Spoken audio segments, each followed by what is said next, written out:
No te queda espacio. Y se habla también de un componente conductor y el componente respiratorio. Cuando hablamos del componente de la parte conductora del sistema respiratorio, que al final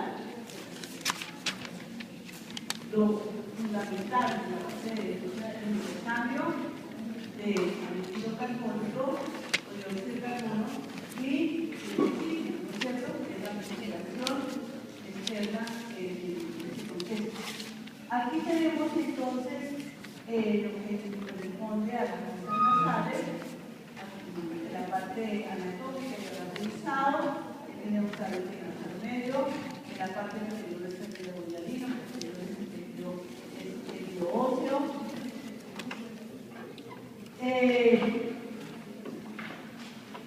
Las narinas o ventanas nasales, inmediatamente se vestíbulo de la nariz, la parte nasal que compete a las alas de la nariz en la parte anterior.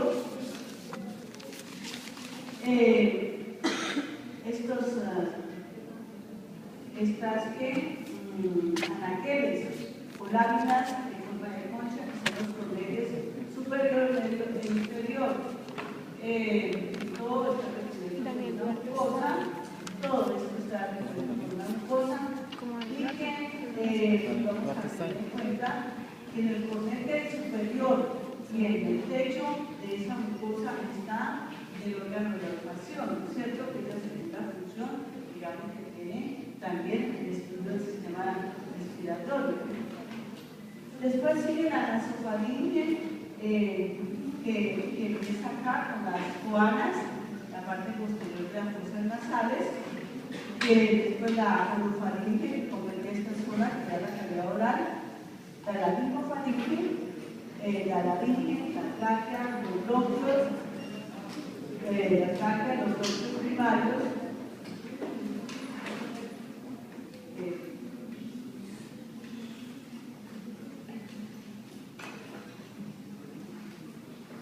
los bronquios primarios, uno derecho y el otro izquierdo, los bronquios secundarios, que van globales, que van cada uno a un lóbulo pulmonar, 3 para el pulmón derecho y 2 para el pulmón izquierdo. Después siguen los bronquios terciarios, que son de alveolos segmentarios, que va cada uno para un segmento, 10 para el pulmón derecho y 8 para el pulmón izquierdo. Después sigue ya todos estos bronquios se van haciendo, ramificando fundamentalmente por divisiones dicotómicas, todas las relaciones hasta llegar a los bronquiolos. Estamos todavía describiendo, generalizando la parte conductora, ¿no es cierto? Los bronquiolos que ya son pequeñas amigas, más o menos de menores de 1 milímetro y que sirven, digamos, de vértice a cada uno de los globulillos pulmonares. Estos bronquíolos empiezan por lo que se llamamos el bronquíolo o bronquíolo primario o bronquíolo propiamente dicho, como le quieran ustedes decir, y cambia enseguida la situación porque estos bronquíolos se ramifican a bronquíolos ya terminales, ahí termina la parte conductora. Después ya siguen los bronquíolos que corresponden a los bronquíolos respiratorios, con los conductos alveolares. Conductos alveolares, todo esto ya respiración, porque en el bronquíolo respiratorio ya hay intercambio de gases. Los conductos alveolares que terminan en los sacos alveolares, los cuales a su vez están compuestos por varios alvéolos que convergen en una cavidad común que es el atrio. Entonces, esto es lo que estamos viendo de acá hacia acá, del bronquíolo respiratorio, ya en adelante viene a ser la parte respiratoria. Entonces, la conducción, gran parte es extrapulmonar y otra parte es intrapulmonar. Todo lo demás de anatomía no me voy a avanzar mucho, ustedes están viendo los pulmones, rodeado de la pleura visceral. De aquí estos son los delirios, pulmones, la pleura se refleja y rodea completamente el pulmón, y usted ve que aquí está la pleura parietal y el espacio que es el espacio pleural, para que se humecta, que hace que el pulmón pueda tener, digamos, cierta movilidad. En lo que compete a la parte inicial, histológicamente hablando, en lo que corresponde al vestíbulo nasal. Bueno, ustedes saben que la parte exterior es la piel delgada, toda la parte exterior, a partir de la narina, y la parte del vestíbulo empieza a cambiar la situación. ¿Qué quiere decir? Que el estratificado plano caracterizado delgado se hace, digamos, todavía más delgado en la parte del vestíbulo de la nariz. Entonces aquí hay glándulas ovíparas sebáceas, están entonces lo que son las lisas, el grueso, que son los que protegen exactamente las partículas grandes en su mayor cantidad. Después de este vestíbulo, con este epitelio estratificado plano, pasa al estratificado plano mucoso, en esta parte, digamos, inmediatamente a las narinas, pero también posee glándulas sebáceas, ovíparas, todo lo que les estoy contando, y estas mismas lisas que vienen entonces a proteger, y las glándulas van a aumentar toda esta mucosa. Después, entonces, vamos a tener ya lo que es la mucosa respiratoria. Cuando hablamos de la mucosa respiratoria, entonces, bueno, esta es otra imagen para ver los corrientes superior, medio, inferior, el vestíbulo y todo lo demás que les he mencionado anteriormente. Cuando hablamos entonces de esta mucosa, vamos a ver cómo. Este es un corte que está en la parte del vestíbulo, está la piel delgada, externa, están las glándulas ovíparas, sebáceas, está un músculo estriado esquelético, y después está el esqueleto aquí cartilaginoso, porque es la parte anterior, cartilagohialino, ustedes saben ya, a la de la nariz. Después está la mucosa.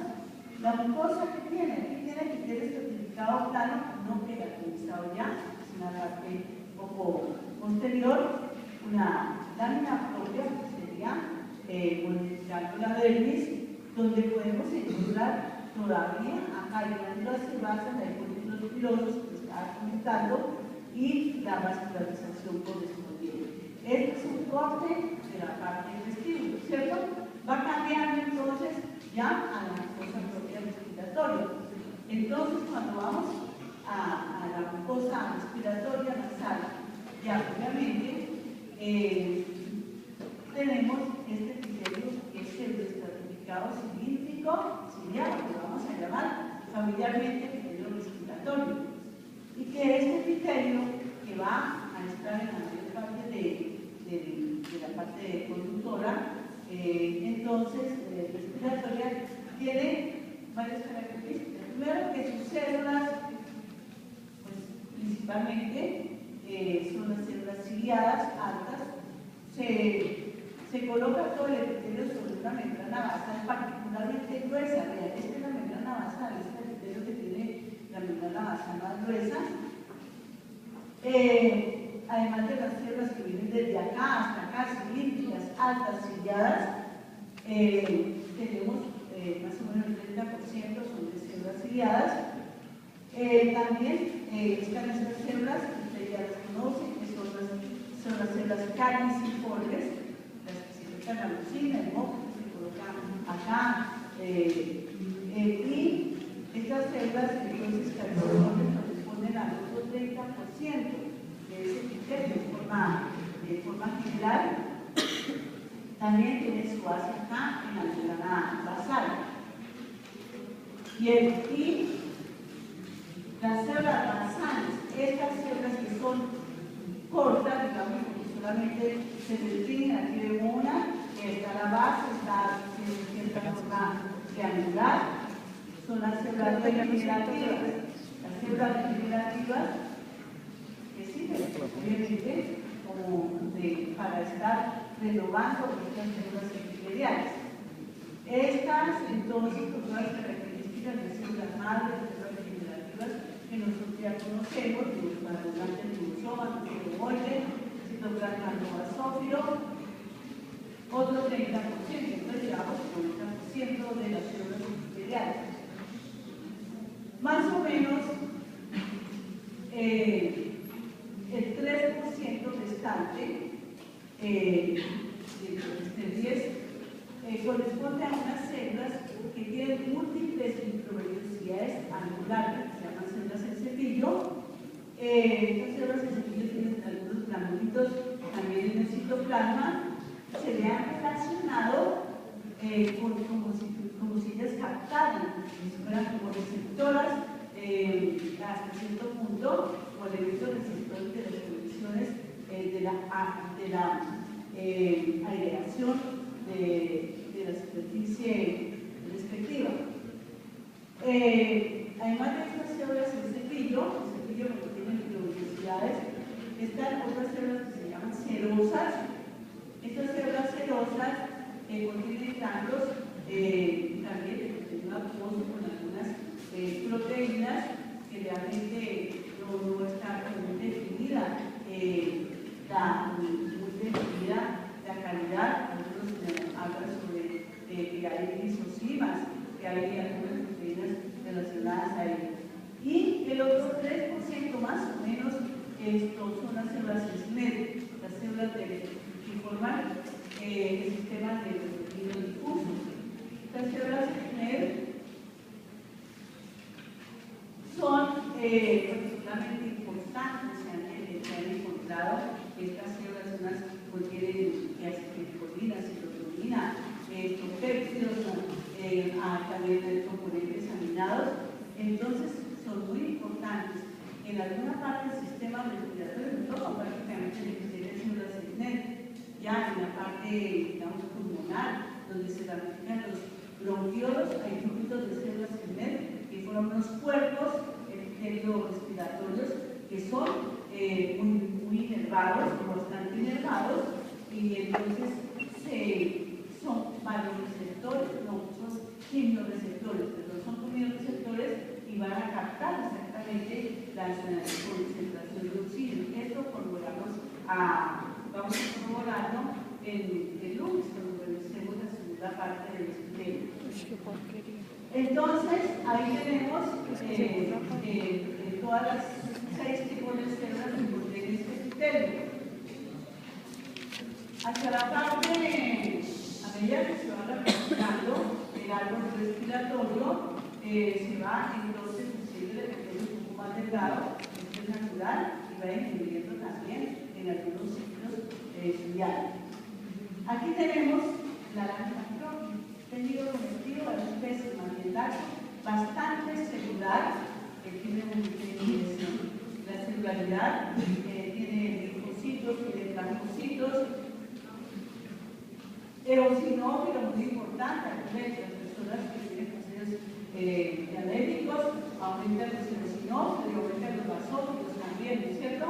Y aumentan también los mastrocitos en este tejido.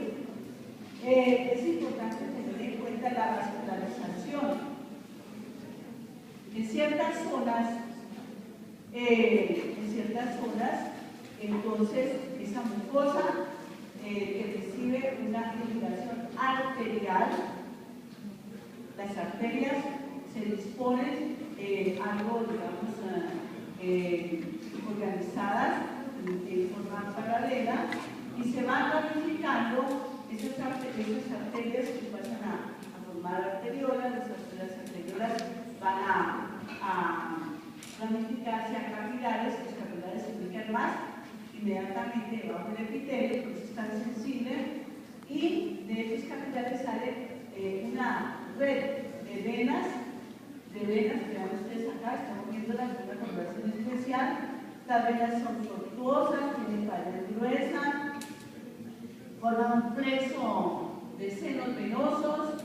Estas venas, pues obviamente, al ser tan amplio el número y la calidad de sus paredes, van a facilitar dos cosas: la aumentación de la secreción nasal, segundo, también para la superficie nasal, segundo, van a limpiar el aire que se inspira.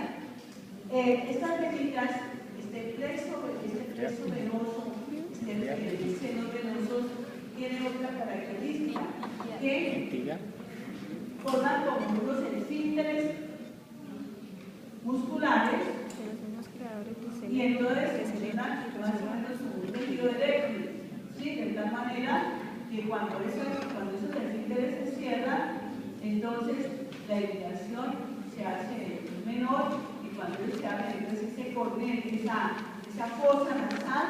Entonces ustedes saben, esto se hace como cada 30 minutos. El flujo de sangre va hacia una fosa nasal y después se alterna con la otra más o menos cada 30 minutos. Esto es muy importante en el control de la temperatura de cada una de las fosas nasales. Entonces, en síntesis, para limpiar ese aire también es importante tener en cuenta que se establece un mecanismo de contracorriente. ¿Qué quiere decir? La sangre limpia el aire y viene de atrás hacia adelante, y de la parte exterior entra el aire frío, entonces se va a establecer siempre este mecanismo de contracorriente, ¿cierto? Esto es muy importante para que lo recordemos.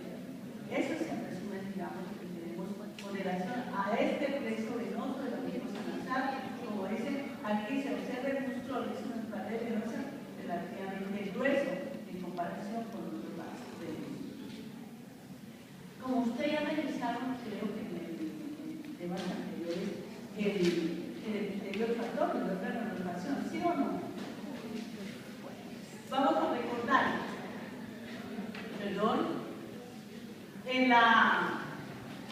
en el cornete superior y en el techo de la nariz, de las dos fosas nasales. En la mucosa está esta organolfación. Esa zona tiene un color más o menos café, porque resulta que las células tienen gránulos, las células del sistema tienen granos de color también café, que le dan esta cualidad. Tengamos presente lo siguiente: en el epitelio olfatorio están los tipos de células, las células olfatorias, que son neuronas fibulares modificadas. Aquí las vemos, que tienen esta célula de dendrita, que viene a formar los cilios, que están sobre toda la superficie.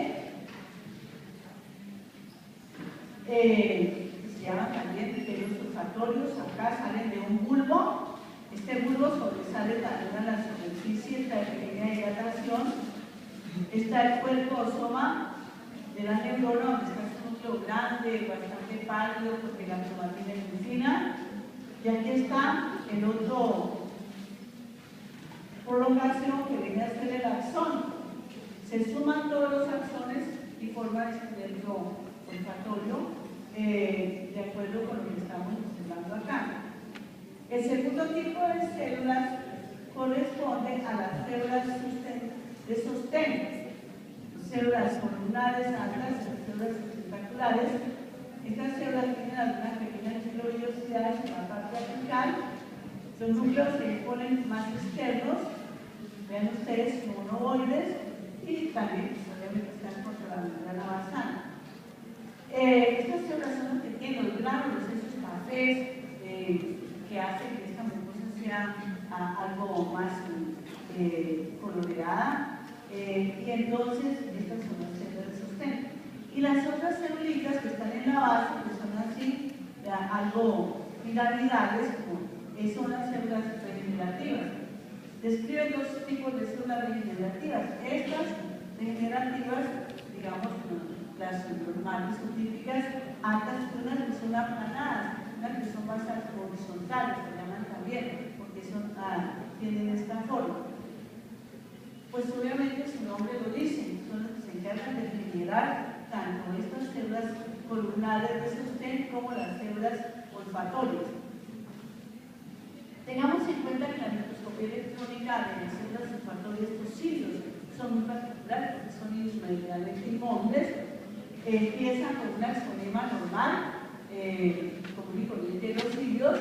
El axonema entonces se va reduciendo realmente a cingletes, no dupletes, sino cingletes, y una parte de cingletes centrales, y al final, en la punta de los cilios, estos ya realmente no hay, sino unos cingletes periféricos nomás. Entonces, por eso ellos son, más que todo, son los receptores, las dendritas que vienen entonces a captar todos los colores. No me voy a detener para hablar de ello, porque ustedes saben ya que el tiempo se tiene la fisiología para complementar lo que les estoy comentando. Entonces tenemos, todos los axones, las neuronas, todos los axones se van sumando, forman el nervio, que pasa a la zona tubosa del Desmondes, que llega entonces al grupo olfatorio, donde están los grupos de neuronas vitrales que van seleccionando, tomando los globos y van seleccionando por todos los colores específicamente. Bueno, esto con relación a la parte olfatoria quería hacerles un recuerdo de esto, en este epitelio, que están los tipos de células que les mencioné, que eran una base bien delgada, en esta parte. En la lámina propia encontramos particularmente unas glándulas serosas, tubulacinales serosas, que son las glándulas olfatorias o glándulas de Bowman. Y ellas, sus conductos, estas sustancias serosas que llevan enzima, llevan hemoglobina A, llevan hemoglobina C, llevan hemoglobina G, llegan acá, se posan acá y forman como una capa acuosa. Esa capa acuosa entonces permite que los cilios se muevan libremente. Esto sucede también en la mucosa respiratoria. Esa fase acuosa permite que los cilios se muevan libremente, por ejemplo en la parte respiratoria, y acá, en esta parte olfatoria, que perciban los olores de una forma neta. Entonces, y después, ya en la parte respiratoria, fíjense que sobre esta interfaz acuosa está pues la capa de moco o mucina, que es la que va removiendo los cilios y que va llevando exactamente para ir protegiendo y limpiando, manteniendo limpia esta superficie. Entonces, en la mucosa olfatoria las glándulas son serosas, en la mucosa respiratoria las glándulas son tubulacinales, compuestas, mucoserosas, ¿cierto? La parte del moco que se va colocando sobre la superficie y la parte serosa que se va formando esa capa acuosa que mantiene exactamente los cilios en una componente acuoso, que es la interfaz acuosa. Entonces, eso es una idea. La gran cantidad de nervios que dan ustedes, por estos nervios que son amielínicos, que llegan, que saben exactamente de todas las células, como estamos viendo en y toda la irrigación correspondiente. Esta es una glándula de Bowman, con un receptor, llega acá, está la primera basal, más delgada, y todo lo que se comentaba, espero que hayan recordado este tema.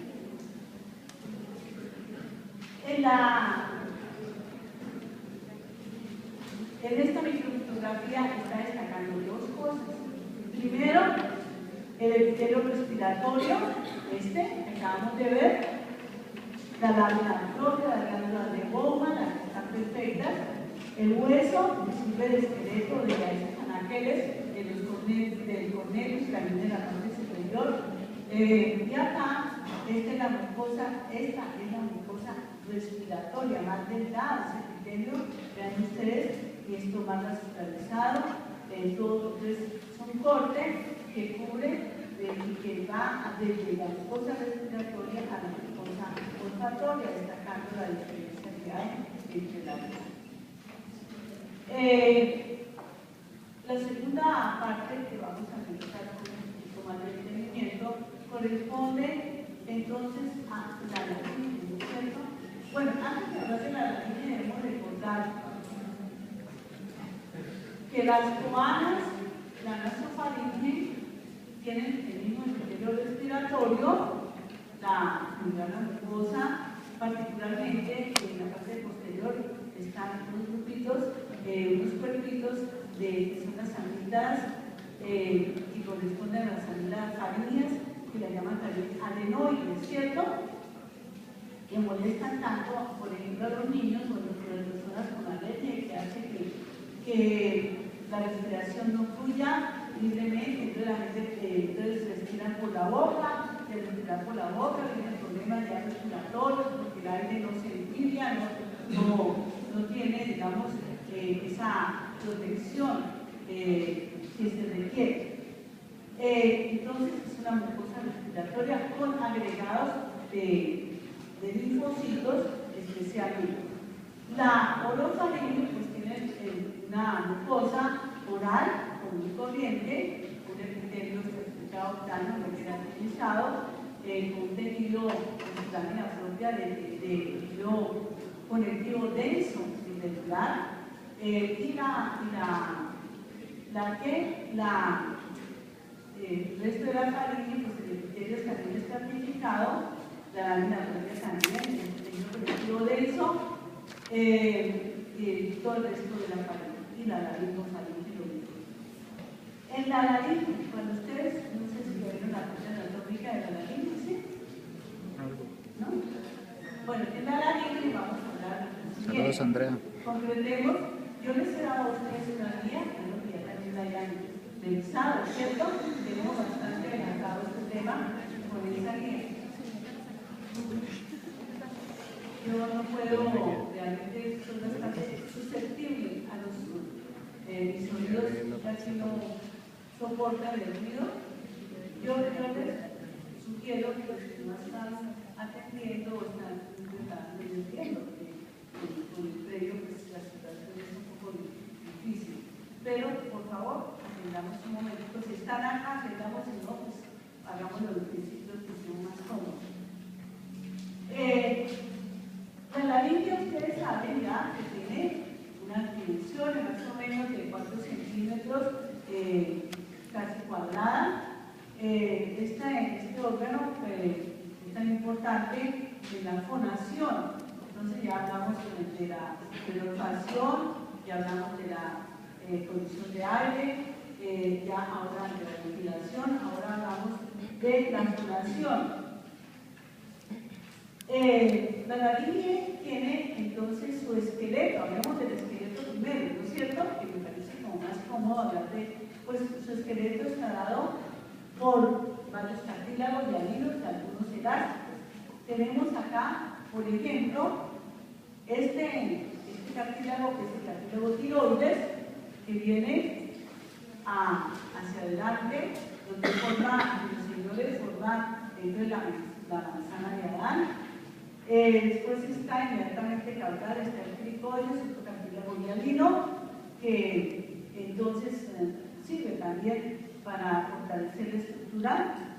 Y en la parte superior, en esta membrana, digamos, que se extiende de la laringe hacia la parte superior, que viene hacia el epiglotis, está el cartílago epiglótico. Yo lo tomo, digamos, como otra parte involucrada con la laringe, pero prácticamente no parte ni en embriología ni en la parte estructural, que es la epiglotis.